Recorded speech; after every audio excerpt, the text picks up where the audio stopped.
Hi everyone, welcome to this reading. So I know that when my heater is on, there's like a rumbling in the microphone, so my apologies, but the heater's on. So the heater will be on for months. So let's go ahead and let's get into this. I'm gonna go ahead and I'm gonna tune in just a little bit further. I do have my crystal ball out now. I found it. I finally got that box unpacked. So my crystal ball is off to the side. I will be scrying throughout this message. If you're new to my channel, my readings are a little different. If you're returning, welcome back. You know how we do. If it doesn't resonate with you, if you're forcing the story to fit or arguing with it in any way, just leave it behind for the people who it's meant for. So let's go ahead. Okay. Taking a step aside and allowing spirit to pass through me. Opening up to receive information.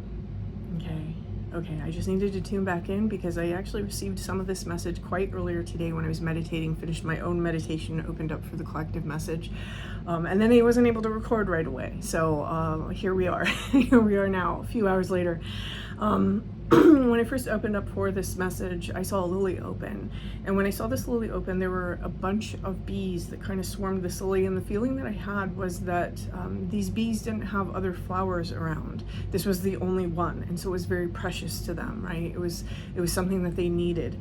And so this message seems to be for a collective of mediums. And within this mediumship collective, it's not for everybody who practices mediumship. It's for a particular collective that has either recently stepped into understanding how to practice mediumship or have come into the knowledge that they are mediums, or people who have recently ramped up their practices, right? So maybe a medium who has been meditating more, who's been working with their guides more, or who has just been trying to connect to spirit a little bit more. Now that's who this message is for. I have some additional symbols that are coming through, and so I'm going to give those symbols. And it's not that if these symbols aren't resonating for you that this message isn't for you. It's just that if these symbols do resonate for you, pay a special attention because there's a significant message in here somewhere for you. You know, tune into your guides, ask them to show you what message that possibly is. It was 222 just as I looked up to say that. Okay, so we have a symbol, and I don't mean symbol like image symbols, I mean like sound symbols. Like a crash, a ride, a hi-hat, a china, something like that, a symbol. And then a crystal globe, 2 doves, and I almost saw like in Home Alone how they had the ornaments that were the 2 doves. That's what I saw. Small pot-bellied cauldron, green soap, dragon's blood incense, particularly the rock form, right? Handheld fan, a small lapel mic on the left, and a powder booth. So those are the symbols that came through. So, okay. So the overall message for this collective is a confirmation that yes, a lot of spirits are being attracted to you right now because of the uptick in your either personal practices or because you've recently acknowledged that you do practice mediumship or you are trying to learn mediumship. So there's a lot of things that are being attracted to you right now. The thing about this is that these energies, as I'm stepping into this, these energies feel as though they're influencing your energy. And it's not out of any maliciousness or anything like that. So you may be finding that your mood is changing or that your energy level is dropping. And people out there, they're gonna like fearmonger it and they're gonna say, oh yeah, this is evil, it's a natural byproduct of what happens when we have energies surrounding us, right? And so it's just that we have to consciously maintain self-sovereignty over our energy system at this time. That's the message that's coming through. Not to panic, not to worry, nothing negative is really happening. This is you needing to step into your own self-sovereignty and getting that willpower up that I maintain my energy system. You may want to engage in some practices like grounding. You may want to even pull back your psychic energy. Especially make sure that after you're done with your practices that you are closing the door, so to speak. However you want to do that is up to you. There's many ways to do that, but make sure that you are doing something to close and send away, I guess, is how I want to put that last part. Maintain your sovereignty over your own energy. For some of you, you might find that you benefit from shielding techniques. Okay, so let's go ahead. What message do you want for this collective, please? Okay. We have Penelope Dreamweaver. Some of you are finding that they're even coming in your dreams, that your dreams are starting to change. And the dream space is a very important place, especially when doing spirit work. And the reason why is because the liminal spaces are the easiest spaces for them to contact us. When we're conscious, our conscious mind has certain filters, and those filters don't allow us to receive that type of information as readily, right? The difference between somebody who thinks that they're exceptionally psychic and somebody who isn't is that the conscious barriers maybe are bridged a little bit better in the person who is exceptionally psychic. They've learned how to acknowledge and listen to those subtle energies, whereas most people, we're not able to do that, right? Our senses overtake us. The things that we see, the things that we hear, the things that we feel, the things that we touch. And a lot of times the way that these things manifest, you guys know I'm not a fan of the Claire system. The way that a lot of the things manifest is going to be on a much more subtle realm. And so it happens when our mind is relaxed and not focused on those senses. This is one reason why it's easy for spirits to reach us in our dream state. Also, when we're in our dream state, our mind, our frequencies, right, they're sunk down into that preconscious, subconscious layer, which is why our symbols emerge. And this is an easier place for them to reach us. There's reasons for that. I've gone into that in previous mediumship videos. I'm not going to go into that one here, but somebody here is trying to communicate with you in your dream space, and this is confirmation for somebody that this is actually happening, that there is a communication that is taking place. Whoever this spirit is that is trying to communicate within this dream space, they seem to be trying to offer knowledge. This doesn't feel like they're trying to ask for help. So if you have a spirit and you feel like they're asking for help, this isn't your message. There's a spirit here that's trying to offer you some sort of information. There may even be two. This information seems like it is something that you've asked for. It's actually important for some piece of your own puzzle that's taking place here. There may even be, I'm going to say this, goldfish may be a symbol for somebody who is seeing that, either like goldfish or a pond or a lake, something like that, something along the lines of like a water setting may be very important for somebody who's experiencing this right now. Okay. For some of you, you know this spirit. For others of you, you don't know this spirit.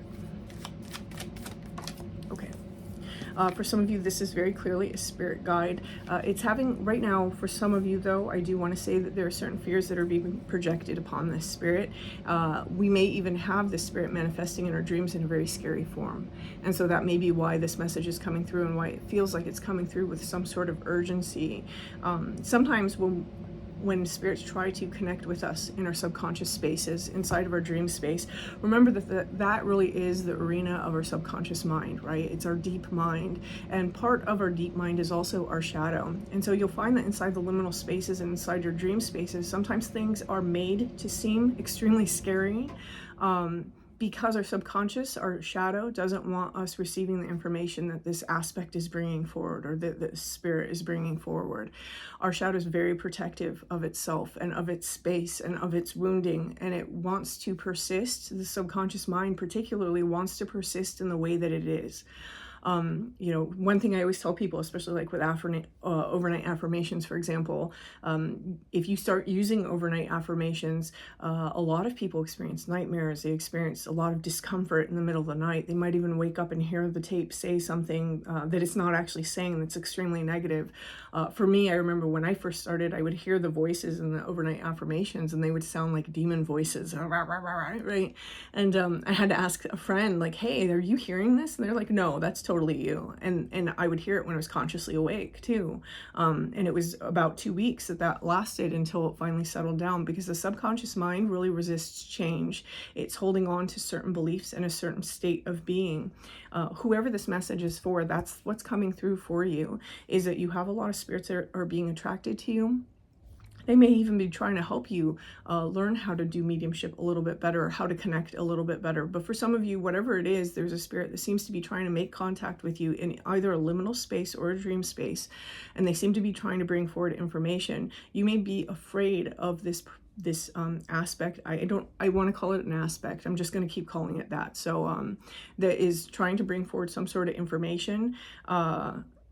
because of the way that it's appearing in the dream. And the message is that it is your own subconscious mind that is making it appear that way. It literally can't appear any other way because your subconscious mind is trying to prevent you from receiving this information. So this is very important information for somebody. Let's see.